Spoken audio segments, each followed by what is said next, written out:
हाय, मैं हूं प्रगति और आप देखना शुरू कर चुके हैं गुड रिटर्न्स। आईपीओ की बात चली तो मतलब इस हफ्ता काफ़ी गुलजार रहा है। 10 आईपीओज हैं जो सब्सक्रिप्शन के लिए ओपन हुए, 2 मेन बोर्ड आईपीओज हैं और 8 जो हैं वो एसएमईज आईपीओ। वैसे तो कमाने का बढ़िया मौका है, लेकिन जब ऑप्शंस ज़्यादा होते हैं तो कन्फ्यूज़न भी होता है कि कहाँ पैसा लगाएं, कहाँ गेन मिलेगा, लॉन्ग टर्म के लिए पैसा लगाना चाहिए या फिर लिस्टिंग गेन के लिए लगाना चाहिए। और जब ऐसे सवाल होते हैं तो ज़रूरत पड़ती है एक्सपर्ट की, क्योंकि उन्हीं से मिल सकता है आपके सवालों का जवाब। और आईपीओ से रिलेटेड सभी सवालों के जवाब देने के लिए आज हमारे साथ हैं आस्था जैन, जो कि सीनियर रिसर्च एनालिस्ट हैं हेम सिक्योरिटीज लिमिटेड के साथ। आस्था जी, बहुत बहुत स्वागत है आपका। Thank you, Pragati. Thank you for calling me on this show. Okay ma'am, हम अपने इस डिस्कशन में मेन बोर्ड आईपीओ पे फोकस कर रहे हैं, जिसमें कि 2 आईपीओज हैं। पहला आईपीओ जो है जिसके बारे में मैं जानना चाहती हूँ वो है Anlon health care IPO. Subscription date 26 अगस्त को ओपन हुआ था और 29 यानी कल तक ये चलने वाला है। इसकी प्राइस रेंज जो है वो 86 रुपीज़ से 91 रुपीज़ है। लॉट साइज 164 शेयर का है। इशू साइज जो है वो है 121 करोड़ रुपए का।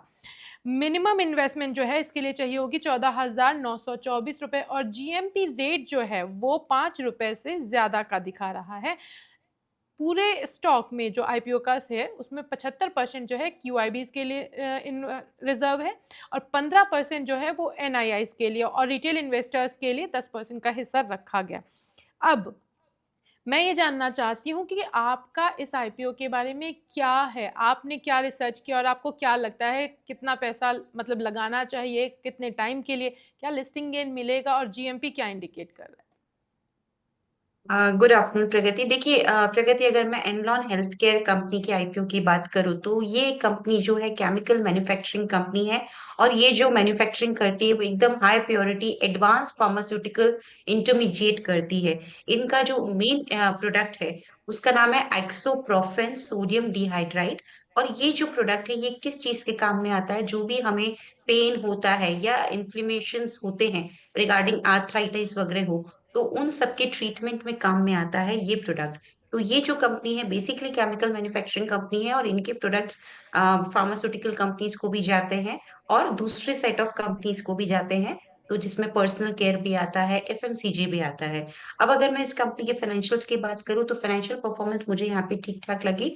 और जो प्राइस जिस पे ये लेके आ रहे हैं, क्योंकि प्राइस बैंड 86 टू 91 के आसपास है, तो प्राइसिंग इन्होंने 91 पे जो की है वो ठीक ठाक ही की है। बहुत ज्यादा रीजनेबल या फिर बहुत बड़ा कुछ इन्वेस्टर्स के लिए ऑन टेबल छोड़ा नहीं है।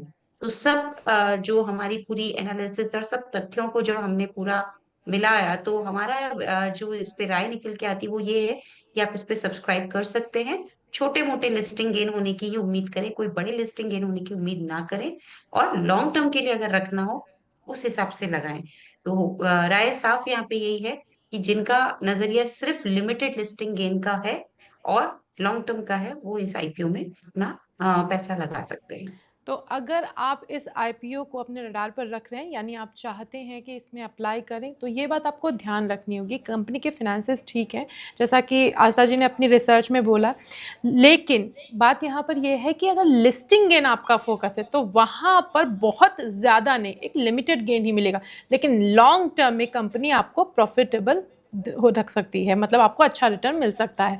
तो अगर वैसा नज़रिया आपका तो आपके लिए है। और अब हमारी लिस्ट में जो दूसरा है उसके बारे में भी जान लेते हैं। विक्रन इंजीनियरिंग आईपीओ, ये आईपीओ भी 26 तारीख को खुला था और कल तक ही है। प्राइस रेंज इसकी 92 रुपीज़ से लेकर 97 है। लॉट साइज 148 का है। इसका इशू साइज जो है वो 772 करोड़ का है, लेकिन इसमें 721 करोड़ का जो है वो फ्रेश इशू आएगा और 51 करोड़ का ऑफर फॉर सेल है। मिनिमम इन्वेस्टमेंट 13,616 रुपए और जीएमपी जो है इसका वो 13 है। इसके लिए जो अभी मैंने देखा तो सब्सक्रिप्शन इसका लगभग 3 गुने भर चुका है। रिटेल इन्वेस्टर्स का पोर्शन भी जो है वो 3 गुना भर, एनआईआई पोर्शन भी जो वो 6 गुना बढ़ा। मतलब इसको लेकर के जो इन्वेस्टर्स हैं उनमें काफ़ी एक उत्साह देखा जा रहा है, अगर मैं कहूँ। अब आप मुझे बताएं कि इसके लिए आपकी राय क्या है, आपका रिसर्च क्या कहता है?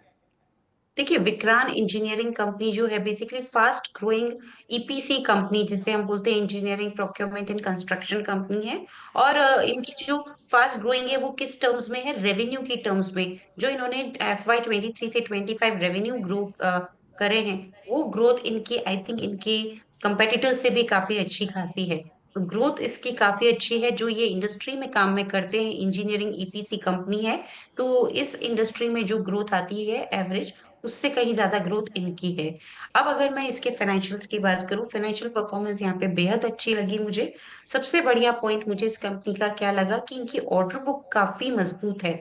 और जो ऑर्डर बुक है वो दुगनी है जो इन्होंने FY 25 में रेवेन्यू क्लॉक किया है, सेल्स क्लॉक की है।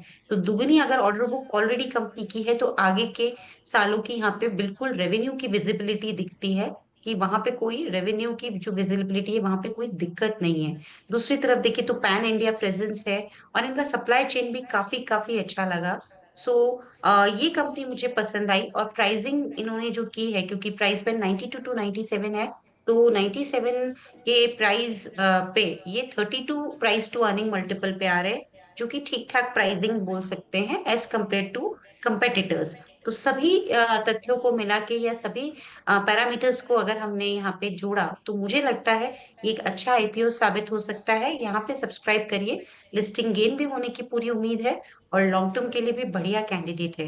तो इस आईपीओ में हमारी अच्छे लिस्टिंग गेन और लॉन्ग टर्म दोनों ही नजरिए से लगाने की सलाह। तो मतलब इसमें अगर लिस्टिंग गेन का भी नज़रिया है तब भी प्रॉफिट मिल सकता है, और लॉन्ग टर्म का है तब तो आपको प्रॉफिट मिलना तय है। आस्था जी, 2 आईपीओ हमने डिस्कस किए, विक्रांत और एनलॉन। इन दोनों में से आप कैसे, मतलब किसको पहली पसंद बताएंगी कि इसमें लगाना चाहिए अगर दोनों का कंपेयर किया जाए? डाउटेडली विक्रांत इंजीनियरिंग पहली चॉइस रहेगा। लेकिन एनलॉन हेल्थ केयर की बात करें तो बहुत छोटा इश्यू साइज है, 120 करोड़ का है। तो जब इतने छोटे इश्यू साइज की कंपनी के आईपीओ आते हैं, तो अमूमन वो ट्रेड टू ट्रेड में लिस्ट होते हैं, तो वहां पे थोड़ी उठापटक हमें काफी देखने को मिल जाती है। तो कभी कभी बड़े गेन्स भी देखने को मिल जाते हैं, क्योंकि छोटी कंपनी के आईपीओ रहते हैं। तो वो एक बात को अगर हम नजरअंदाज करें, तो मुझे लगता है कि विक्रांत इंजीनियरिंग बहुत अच्छी कंपनी है, ऑर्डर बुक बढ़िया है, और अच्छा ये लिस्टिंग गेन देती हुई नजर आनी चाहिए लिस्टिंग डे के दिन। तो पहली चॉइस बिल्कुल विक्रांत इंजीनियरिंग की रहेगी। और उसमें एक पैरामीटर ये भी अच्छा है कि बड़ा इश्यू साइज है।